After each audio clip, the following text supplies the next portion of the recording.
Nah, Pertalite ini kira-kira kan konsumsinya 23 juta kiloliter, sementara Pertamax itu cuma 3 jutaan gitu ya, hampir 3 juta kiloliter. Nah, jadi Pertamax itu ditinggalkan oleh sebagian orang yang hidupnya tidak secure ya. Dia tidak miskin, dia sudah mampu gitu, tapi masih insecure. Jadi pemerintah itu tidak menyiapkan segala fasilitas untuk penambahan Pertalite ini. Kan storage-nya harus ditambah, iya kan? Storage yang untuk campur yang saya katakan tadi kan harus ditambah. Nah, kan belum kelihatan ada tambahan storage untuk Pertalite. Karena storage untuk Pertalite dengan storage untuk Pertamax berbeda-beda kan? Nah, inilah butuh macam-macam sehingga akhirnya langka. Tapi langka bukan karena apa-apa, karena adanya pengalihan dari Pertamax ke Pertalite dan itu akan terus berlangsung.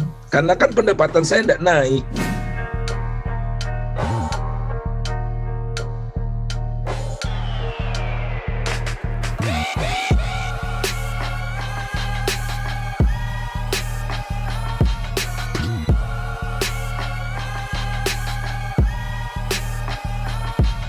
Pemerintah itu tidak menjalankan aturannya sendiri.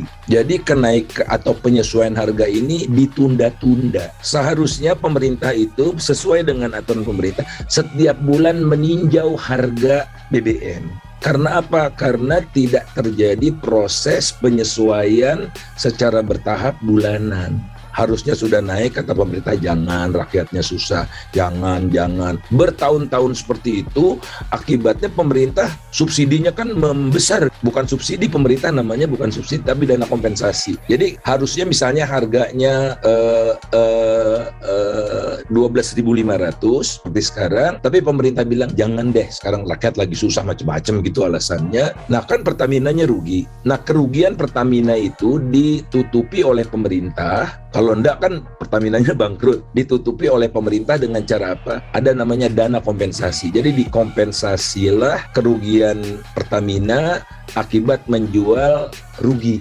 Nah dana kompensasi ini kan kian hari kian besar ya. Untuk Pertamax masih disubsidi sekarang ya, kan harusnya 16.000. Kemudian untuk apa lagi? Untuk Pertalite disubsidi 6.000-an, untuk solar disubsidi 8.000-an. Kuat kan pemerintah? Nah makanya dinaikkan setelah bertahun-tahun. Jadi kenaikan drastis ini akibat dari pasar ini tidak berjalan. Pasar ini, mekanisme pasarnya dikebiri oleh pemerintah.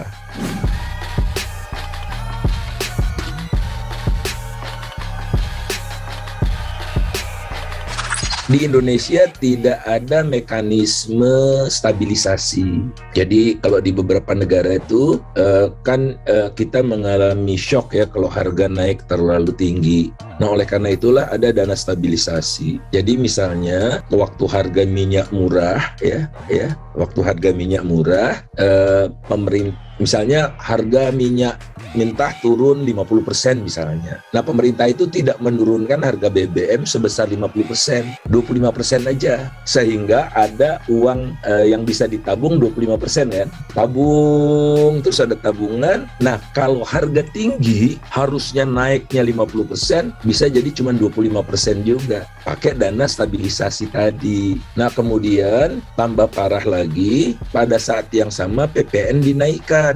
Kan kita bayar bensin itu PPN yang tadinya 10% menjadi 11%.